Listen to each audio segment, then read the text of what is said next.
Good morning, YouTube.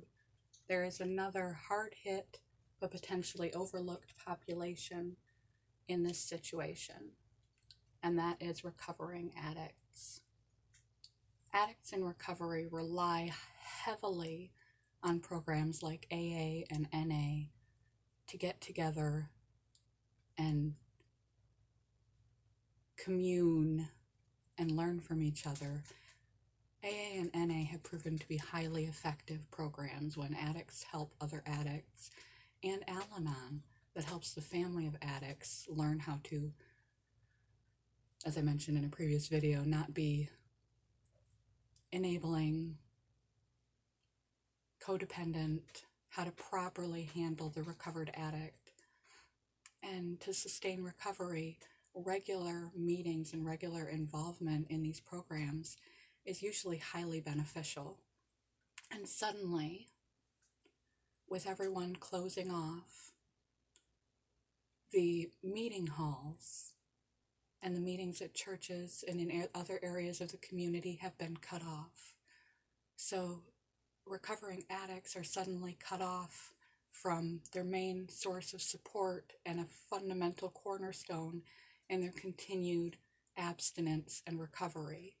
These are people that have formed bonds, friendships, sponsorships, relationships with others that understand where they're coming from in a way that no one but another addict could. And it can be paramount in a lot of people's recovery. And we may feel cut off in our social distancing, having to talk via the internet, but it's more profound for an addict in recovery, even if they have access to Zoom meetings, which not very many organizations are doing Zoom meetings.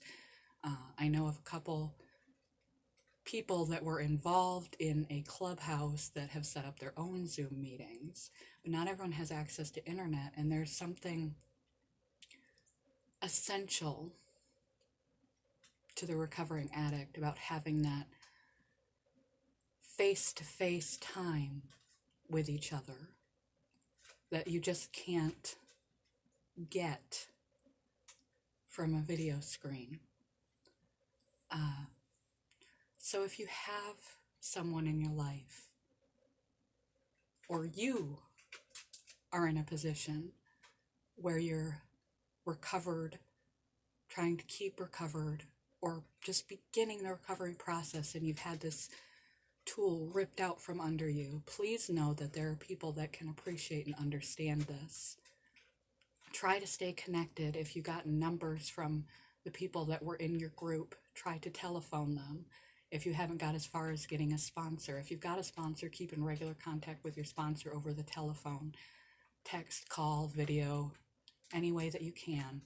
Continue to read your book. Try to keep some form of structure to keep this a portion of your life. Keep your coins or your key tags in your pocket as a reminder, though you're away from the program, of what the program has done for you and what you've accomplished in the program. Again, if you've got numbers of others, text them, call them, keep in touch with them. And if you've got a sponsor, keep in touch with your sponsor. Read your big book if you've got one. And keep your key tags and your coins ready access in your pockets as a reminder that this is just for the time being. And you will get your program back. It will go back to normal. You'll be able to see these people and participate in this essential part of your recovery again in time. And I know that people with addiction problems have emotional difficulties that those without addiction problems can't quite understand. That's why the program is so important, but I know that's why it's so extra testing. Not just did you have your program pulled out from under you, but you may not have the skills to cope without it. So please reach out as much as you can to anyone you believe can relate and understand, even if they're not an addict. even if they're a normie that is in your corner and has been since your recovery began. If you're having issues dealing without the program, call a hotline, call a friend, stay strong. This is just one of those tests, and you passed so many so far. You should be so proud of yourself. This is just one more proof of how strong you are. Love all of you. You're great people, especially when you're sober, so stay that way.